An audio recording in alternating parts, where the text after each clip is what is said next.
Hey, Mama, I need your help. I got a hold of ADA Turner's cell phone and I'm Okay. trying to get in. Now, I heard you got the code. Could you I'm give me not the supposed code? I'm not supposed to tell you the code. I know, but it's important. I got to get in here. It's an emergency. She's in trouble. That's why I have her cell phone. Uh, And I need to get in and check a text. So I just need the code. uh, uh, I'm not supposed to tell you, but wait. It's one, two, Please. three, four. Oh, okay. One, two, three, four. I'm in. Oh, yay! Welcome to General Hospital Snark Podcast, where we break into your phone and we break down the stories.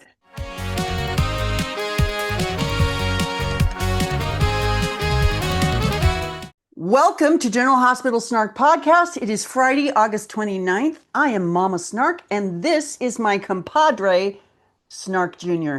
And we're here. A little more clean shaven, if you notice. Oh, yes, and with fewer bumps and bruises. This is a Yeah, good first thing. time I've shaved since like 2018, but I just so to heal better, I figured I'd shave down. So, Well, it looks good. Looks really good. yeah, we're 2 weeks out. I am not the worst for wear. No Good. thanks to Colette. Yes, Colette, the bad taxi driver. I want to say Cosette, but that's Les Mis. Oh, yeah, yeah, we don't want to get into that. So I have a burning question that hit me the other day when I was watching. Who's going to inherit Monica's house? Oh, right. Well, that's been the burning question for a long time, hasn't it? I would say Michael. Which will be interesting. I think she would give it to Michael. Maybe Tracy gets part ownership. Maybe she splits it. I know this is just something that hit me in the middle of the night. It was like, we've never really talked about it. And that's something that'll be coming up eventually, right? Right. Yeah. So, Soon, I hope. We got other deaths on the show to address because, yeah, they keep getting real life, behind. in real life, Leslie Weber and I don't know. They may not even handle Leslie. I don't know. That's a well, that's it. And I'll mention this later in my soap recommendation. It may be too far out, from when Leslie, I mean, yes, she occasionally makes appearances, but I think her last appearance might have been 2016, I was going to 2017. say it's been And then ages. when Laura got married was her last appearance. What's up first? So let's talk about the Five Poppies situation because we didn't get a whole lot of that this week. And we did get Joss and Vaughn in that weird little exchange. Now, as I said on the page, I've kind of been under the weather this week. In fact, you'll see weird clips when we have to edit this when I start coughing. But I totally missed the whole wink, wink, nudge, nudge, know what I mean when Joss gave the code. I really thought that she'd messed up and that Vaughn was really mad at her, but I obviously missed Well, something. no, I mean I'm perfectly healthy this week and I didn't really see it. I don't know where that nudge Okay, nudge so because who I was knows? looking for it because I watched that episode after you because again, they were being videotaped. They had a camera in And the they knew cell, that. And so they they knew can't that. go wink, wink, nudge, nudge. So I missed it too. Pascal is one. Game. Set. Match. Game, set, match. Every time I hear Five Poppies, I think of the how many versions of the brain chip. There was like Jason was patient number six. Oh, that's And I think was Drew five, was Anna four, was Alex three. I'm still on that. So when I hear Five Poppies, I'm like, okay, who are the Five Poppies? Like it's a group. well, we sure got everybody woven into this story. Now we've got Sidwell, now we've got Colette. So we've got bad WSB people, good WSB people, Brennan, Anna, And to me, Colette. that's a cop out. It's like they bring a bad guy on and he's responsible for everything. Like, couldn't this be like I think you mentioned, like Faison is in charge or somebody else is in charge. Everything is Sidwell. No, While I don't while think it me is. I think there's a well, big meanwhile, person. we're watching nothing happening on our screens other than Sidwell investing in deception. And it's like would have been nice writers to clue us in that he was doing some other things too. But Well, I think that whoever the big boss is that we don't know of yet, Sidwell is going to be supplying him with whatever bad thing that the bad guy needs for his experiments. Who knows?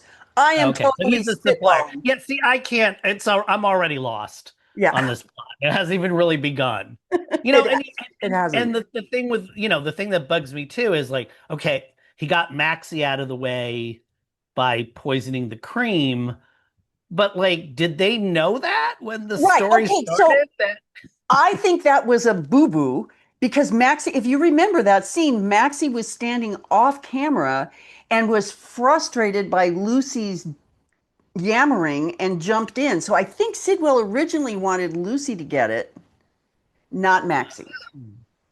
That, okay. I mean, I may be I'm just wondering if making that that. was planned at all, or was that a last minute? I mean, again, it wasn't a bad last minute insert. It No, adds to I the mean, it story, works. but It works I with don't think when they were plot. plotting it out. Yeah. Yeah, it works with plot and real life because it gave Maxie that opportunity. And then they did the setup of Lucy and Yeah. Sidwell Yeah. manipulating Lucy and that kind of thing. Yeah. By the way, I give it five hankies. I wasn't like you. I wasn't thrilled about the Maxie leaving story because it's like I don't feel the stakes of it, but I think they did a really good job with the goodbyes. You, Maxie Jones, are the strongest, most resilient, most determined person I have ever known. Which is why I have the utmost confidence that I will see you awake and alert very soon. I love you, sweetheart, so very much.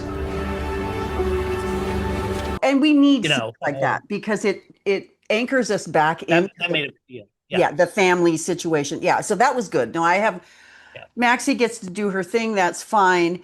But I hope Maxie doesn't wake up coma cranky. That would not be. No, I'm over the coma cranky people.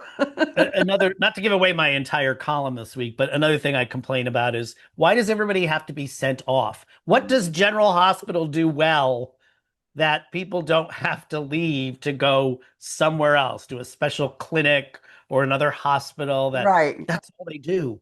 Why don't they know how to take care of coma patients?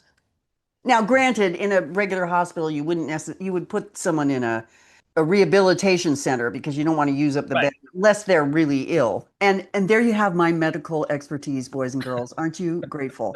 The whole Rick lying in the basement with the ball gag, that is seriously one of the funniest things they've done in a long time. And the reason it's so funny is because they're not really treating it as funny, and it is touching me in a giggle place like no other thing has for a long time. Can I just say that the weird sisters, which is what Shakespeare referred to the three witches in Macbeth, you've Mhm. got Alexis, you've got Christina, and you've got Ava. And let me tell you, that is an unholy alliance if there ever was one. I credit where credit is due. I did not know where this story was going. I did not have faith that they knew where this story was going. And that was an interesting twist that now they have to be in collusion together because yeah, one of them cracks, the whole thing's over. I'm So looking forward to each of the three of them visiting Rick and having conversations with him. well, they did that earlier this week. Alexis and Christina so far. I don't think Ava's Not gonna be. Ava. Ava will be fun to watch that. So that was Well, the other funny thing I liked, sort of little off topic, but still with Ava, just the whole Lucas loving living with Ava, thinking she's fun. that was such That a I can see. I hadn't remembered that Lucas ended up with Ava. Somehow I missed that little detail. But I have visions. Don't you have visions of them sitting on the couch at night? Her with a martini, Lucas with whatever, sitting there dishing on whatever they're watching on television. I mean, that is to me the perfect combination of roommates. Well, and also too, this particular Van Hansis's version of Lucas, it's much more believable. I really don't picture Ryan Carnes sitting on the couch No, no, with Lucas, Ava. He Lucas used to have that bro energy. yeah, he doesn't. And now Lucas is more an LGBTQ plus character. He's delightful, and everybody knows how I feel about Lucas. So we also had some movement, and I used that in a very careful way in the Molly and Cody story? First of all, let me preface and say Cody is not bugging me as much as he was. I'm sorry, he's not bugging me. And even though he had the conversation with Dante and poor me, and I can never do anything right, all the guys are really whiny right now on the show. Everybody's whining about something.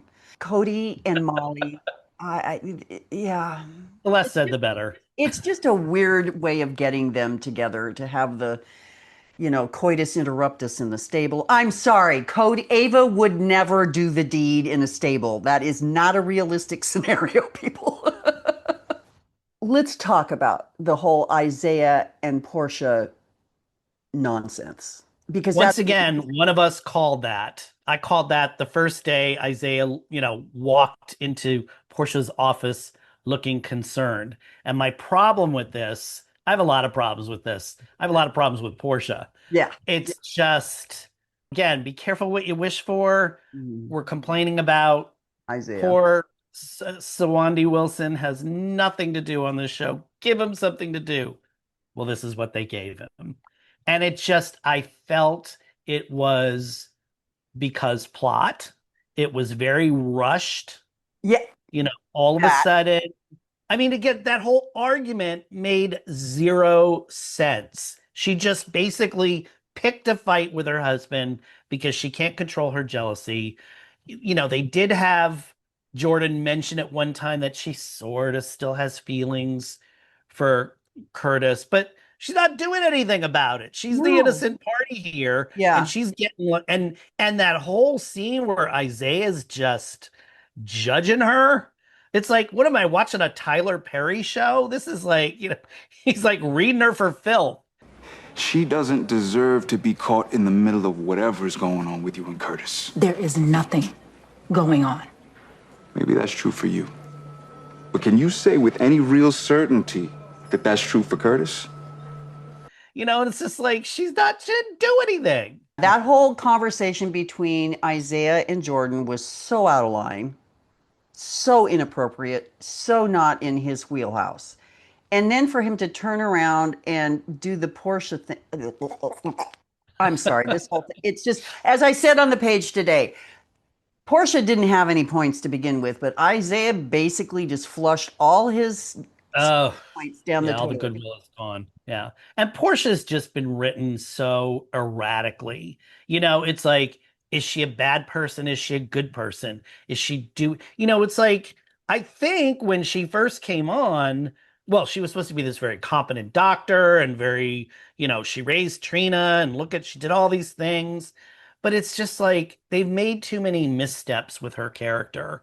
Her character to me is no longer viable. She's And not it's likable. She is, but That's they're it. not. Yeah. But they But haven't. we used to like her. And then she got screechy, Right. and then she got weird, and she's been weird for a while. She's a woman. The problem is I don't like her. The problem is she's someone that if she were in my circle, my community circle, I would avoid her. Right. So why do I want to watch her on television? You know what I'm saying? Right. Although some people are saying Curtis is no better because he waffles. But I mean, like Curtis. There's something right. likable about Curtis. I don't like Portia. I like Curtis when he's not with his family. Yeah. Other than Auntie Stella. Yeah. I love Oh, Stella. I'm sorry. Auntie Stella. Yeah. Oh, and I have a correction from last week. I have been pronouncing the actress's name incorrectly. Vernay is her name. Oh. Vernay. Oh. Vernay. Wilson, Vernay. While we're on corrections. Yes. And additions, Mama last week posted a picture. I was talking about Molly's first novel, Love in Maine. Mhm. So Mama Snark did her research and posted Molly's second novel, Maine Squeeze, because the first novel said it was written by Connie Falconeri, but that was a twist of the plot. She stole Molly's manuscript that was sitting on remember Todd Manning?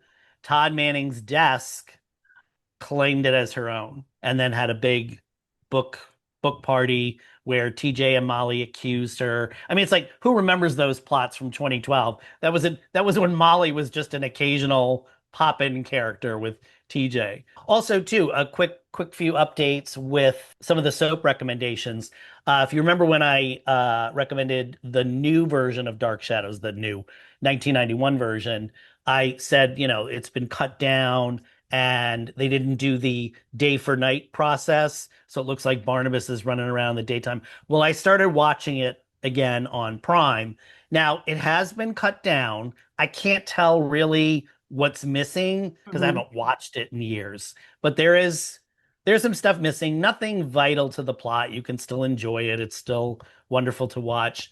But they still have the day for night process. So there are some scenes where Barnabas, like I said, it looks like he's running around in the middle of the afternoon. Oh well. And I got a lot of questions this past week with last week's soap recommendation. Well, I called it Heartbreaker by mistake. Heartstopper. Mama caught that. It's Heartstopper.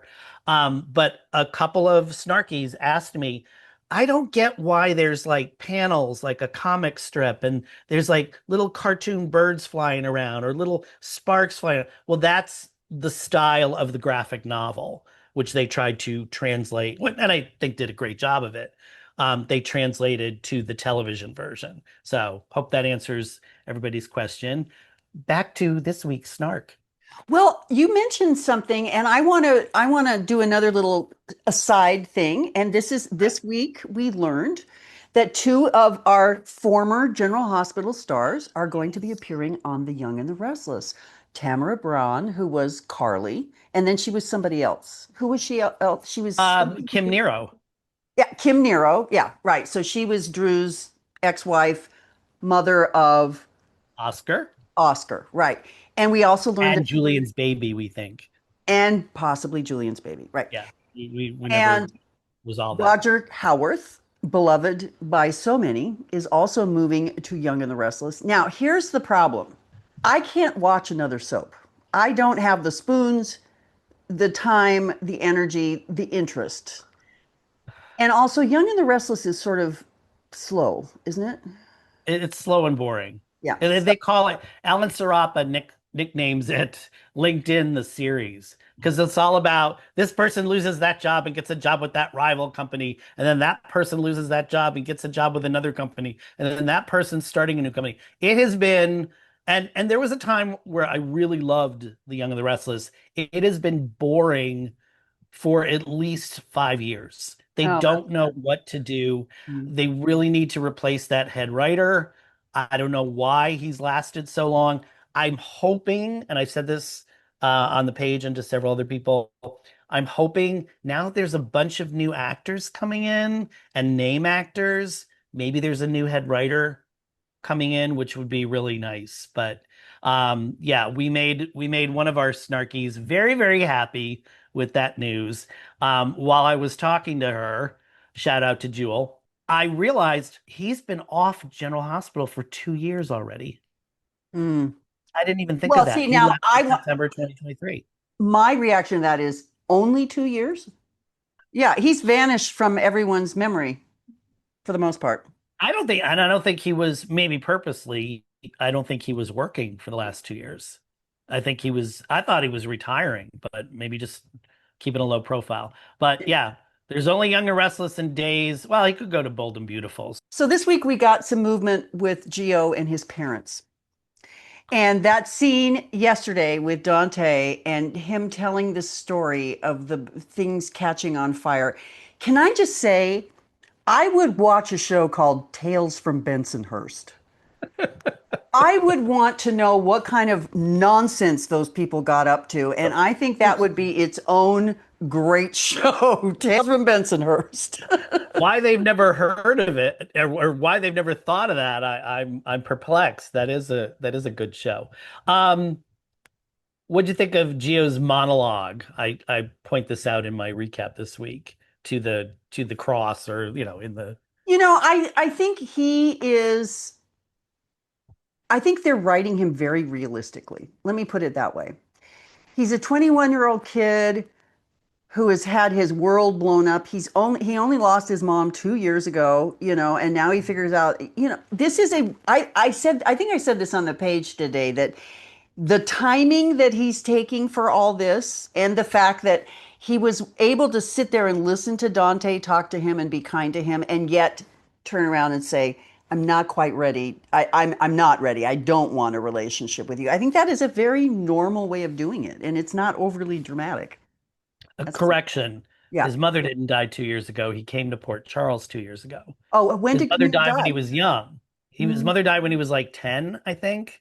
Oh, He was been raised by the Cerullos and the Falconeri. oh, okay. I got the impression that Camille hadn't been gone that long, but I'm Oh, no. He didn't come to Port Charles because she died. He came to Port Charles to go to school. see, that's why I need you because my brain doesn't retain these kinds of Memories. Yeah. yeah.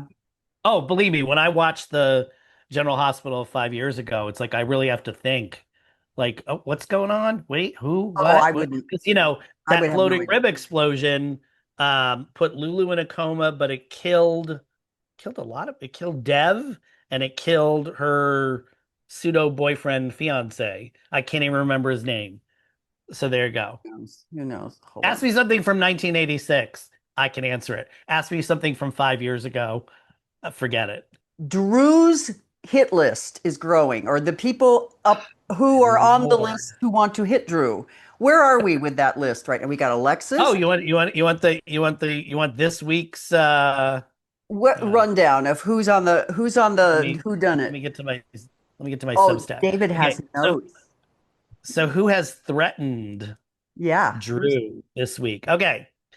So Alexis threatening Drew at the Port Charles Grill. Mhm. Michael mentions Drew is causing trouble for more people in town and he's got to be stopped. Sonny says it's just a matter of time before Drew gets what he deserves.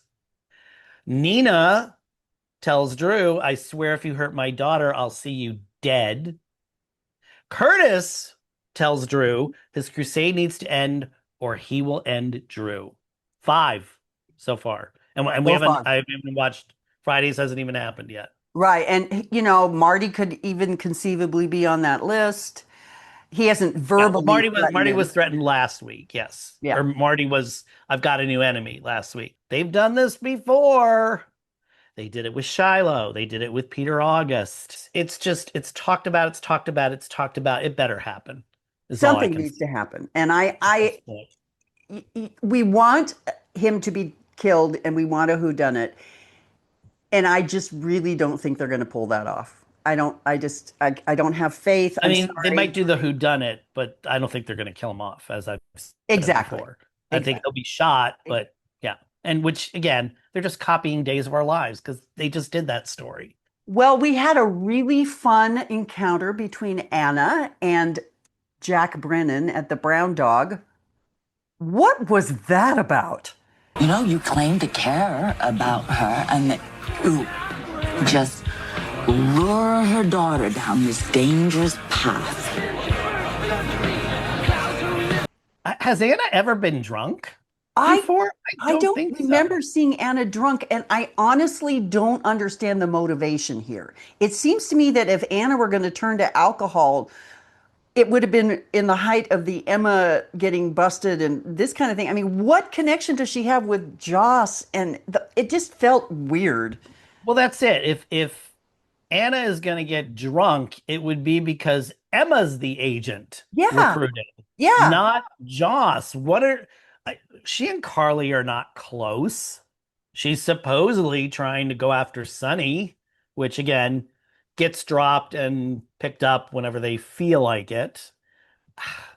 I don't get it, but again, I just say five poppies and I'm lost. So anything that goes along with that, I don't get, Jack and his, I didn't know I was going to fall in love with Carly.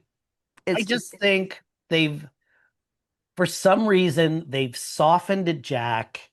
Maybe it's an actor thing. I don't know, but it just doesn't feel that this version of Jack Brennan is very high stakes. I yeah, don't feel he's that particularly dangerous. I yeah, don't feel he's yeah, that particularly cunning. I yeah. don't feel he's more like a hero. He's gotten quite milk toast in my Yeah, opinion. that's a perfect word. I feel like he's almost ineffective. Hell, even Colette is yelling at him now. Who would be your character of the week?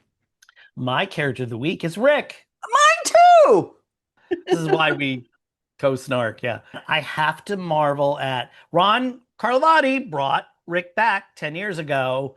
And kudos to whoever decided to bring Rick back this time. I have said this before. He came in, he had a purpose. He worked with every character he interacted with, has great chemistry with the other actors. I mean, Rick Hurst is just a great actor. He started out years ago as one of the young heroes on The Guiding Light. I know he's done other shows. He was on Bold and Beautiful for a while, playing a comic character. He and the writers have meshed this time around. They have given him great stuff to play, and keeping in character. That there's always a slight comedic edge to everything he does. It's very, very subtle. Whenever he's on screen, I'm happy because he delights me. There's something, even when he's being nefarious and horrible, there's a part of him that delights me. But his dressing down of Christina at Alexis's house is what nailed my character of the week. And then, of course, the whole Ball Gag, which really wasn't him, but that was just hilarious. Kind of off topic about him. I just love that it took a whole episode of Ava, Christina, and Alexis to just stand there and decide what they were going to do while he's bleeding out. That was great. That was great. And I got a great screenshot to put in the recap this week. Oh, so. Excellent. So, David, I like our new section of believable rumors and spoilers, and I've got some good ones this week. Okay. I show the pictures I found from my favorite YouTube site that uses AI images, and they are really amazing. But here are some of the headlines. Britt crashes Willow's wedding, exposing the truth and forcing Drew to run. I have no idea what that means, but it was posted yesterday. Rick fakes his death and returns just in time to kill Ava for revenge. This one is my favorite. Scout's shocking statement at Drew's funeral, moving in with her father's killer. So there you go, people. Exciting and unbelievable things are happening. And David, do you have any good rumors or spoilers? Well, mine I kept fixating on, and I'll send you the pictures so you can post them here. Was apparently the rumor got out somebody's gonna drown. Now, according to what site you read, it's gonna be Drew, or it's gonna be Joss, or it's gonna be Scout, and Danny and Rocco are gonna find one of those people drowned. What, in the Port Charles River, I guess? I should say this. David and I watch the show on Hulu. We don't watch it live, so we don't get the coming attractions at the end. Right. And I've noticed that there have been quite a few people on the page talking about this particular, I guess they showed Danny seeing a body in the water. Oh, okay. Everybody's talking about it. But we haven't seen that yet because we don't get those little spoilery things. So please know those things are considered spoilers, as well as talking about what happened on the day. And we just don't do that here because so many of our snarkies watch it later at night, and we don't, spoiling things isn't fun. So don't the next week. Yeah.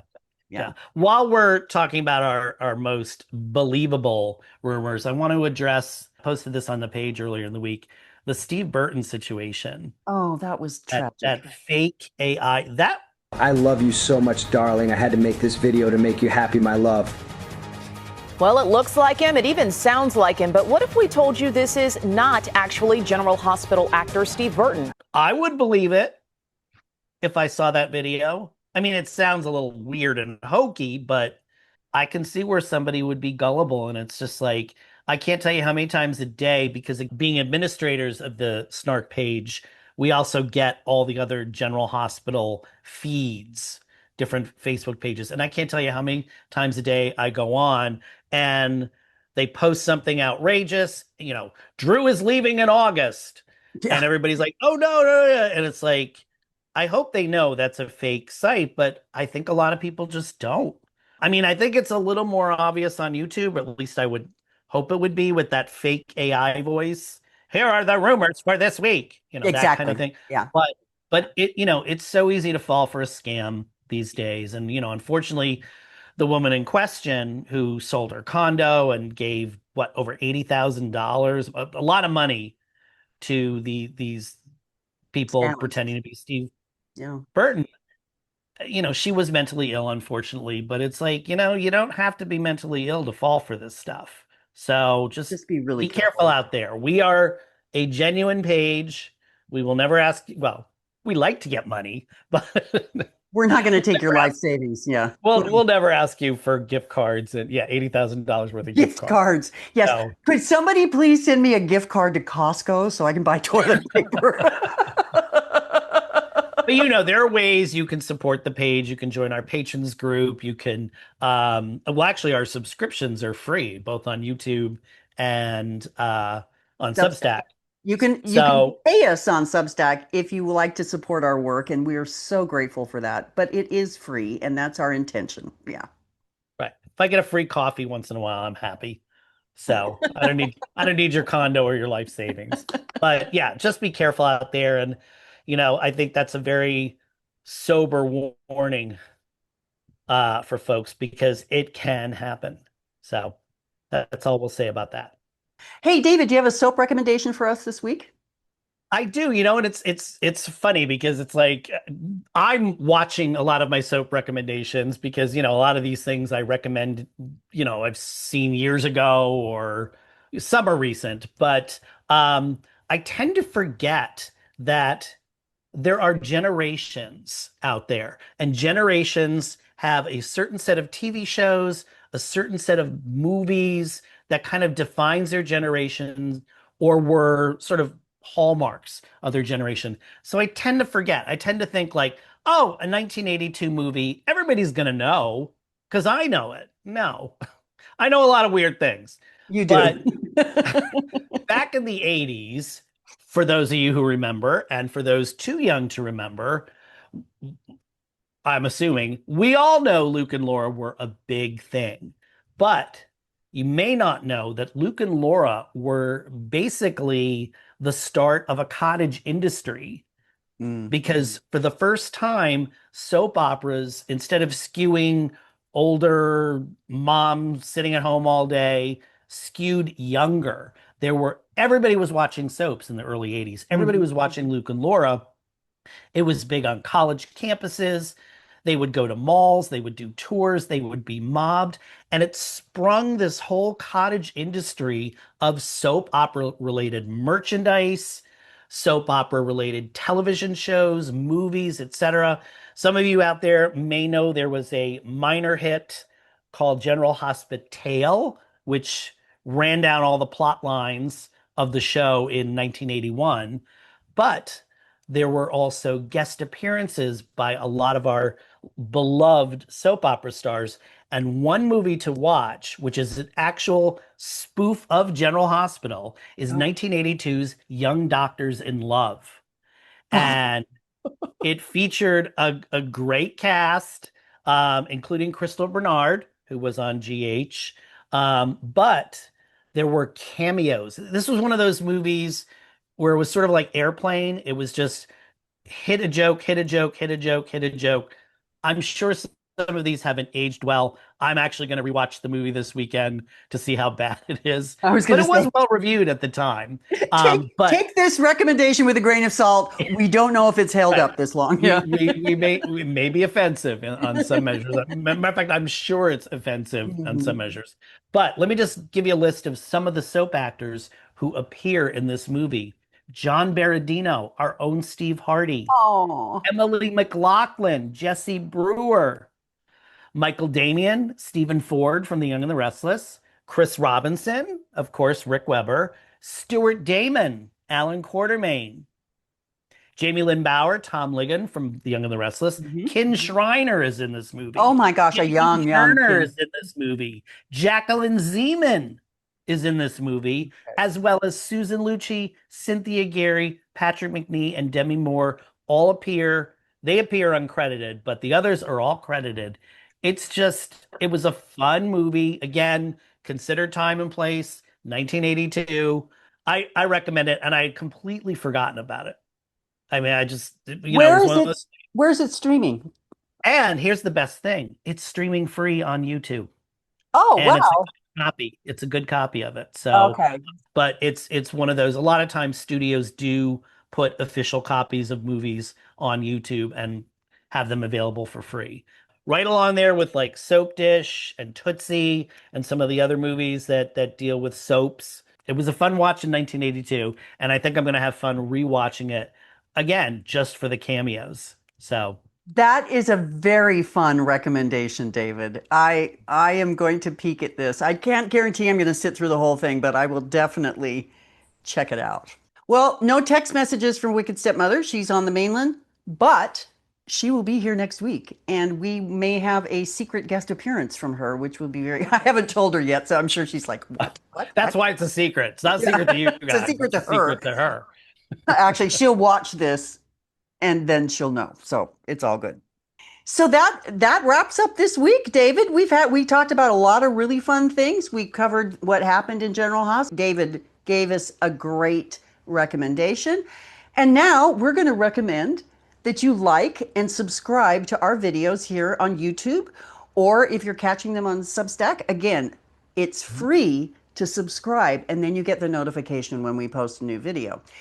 Please follow the page on Facebook. That's where all the daily stuff happens. I mean, if you want to catch up on what's going on in General Hospital, you follow the page on Facebook.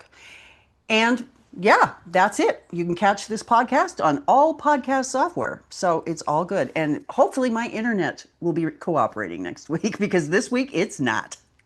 Anyway, you guys have a great week. We'll see you next time. I'll be well, and David will have more facial hair. It's all good. Bye, everybody. Yeah. Bye.